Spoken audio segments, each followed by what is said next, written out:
Did you know that the internet can be used for more things than just watching The American Office on repeat over and over again on Netflix? Not that that's all I do with my evenings. Yesterday, I found this on a Facebook group, I think.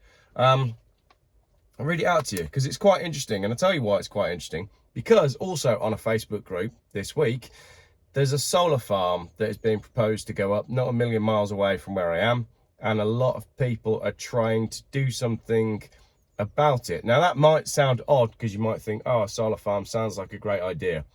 There's a lot to say about land being turned into solar farms, not just the fact that I think after land has been a solar farm for 10 years, the usage of the land can change and therefore the values. So it's just another rich man's trick.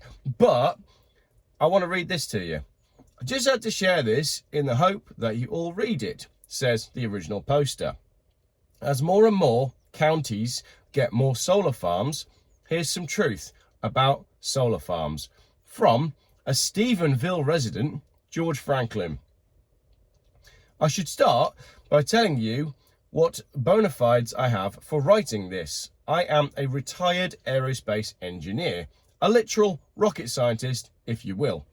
I worked on MX Peacekeeper Space Shuttle, Hubble, Brilliant Pebbles, PACOS, P-A-C-O-S-S, Space Station, MMU, B2, the Sultan of Brunei's $500 million private 747 with crystal showers, gold sinks, and a $100 a yard coiffed silk carpets.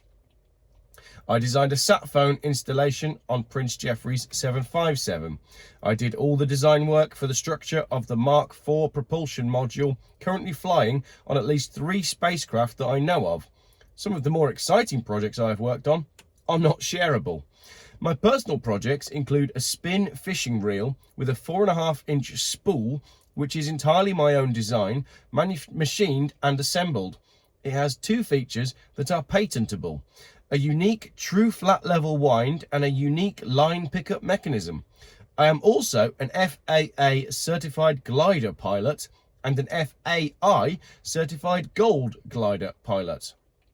I fly both full-scale and model sailplanes.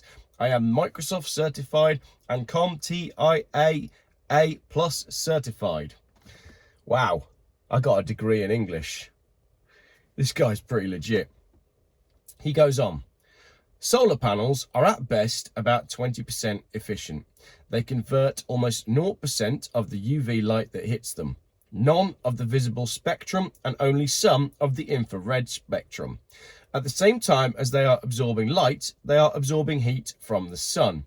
This absorbed heat is radiated into the adjacent atmosphere. It should be obvious what happens next. When air is warmed, it rises. Even small differences in ordinary land surfaces are capable of creating powerful forces of weather like thunderstorms and tornadoes. These weather phenomena are initiated and reinforced by land features as they are blown downwind.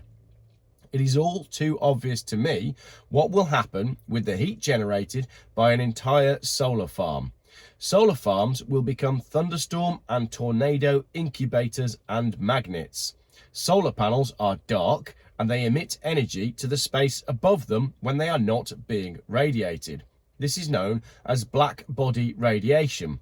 Satellites flying in space use this phenomenon to cool internal components. If they didn't do this, they would fry themselves. So, solar farms not only produce more heat in summer than the original land that they were installed on, but they also produce more cooling in winter, thus exacerbating weather extremes. So I conclude with this. There is nothing green about green energy except the dirty money flowing into corrupt pockets. There is no such thing as green energy. The science doesn't exist. The technology doesn't exist. The engineering doesn't exist.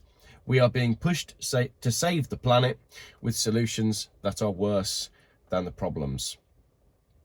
That's there's quite a lot to digest there. I have done a video previously on the ethical side of solar panels. If you search in YouTube Jeff Buys Cars solar panels, you can watch that, where I analyze an ethical consumer article on solar panels that says that you basically cannot buy an ethical solar panel. There is no solar panel brand that you can buy from who can guarantee that they don't use slave labor in their supply chain. So now, on top of the fact that you've got 20% efficiency, you've got a product that is built in horrendous circumstances, often using people that have been moved from one place to another, fenced off with barbed wire and all that sort of stuff, obviously all in China.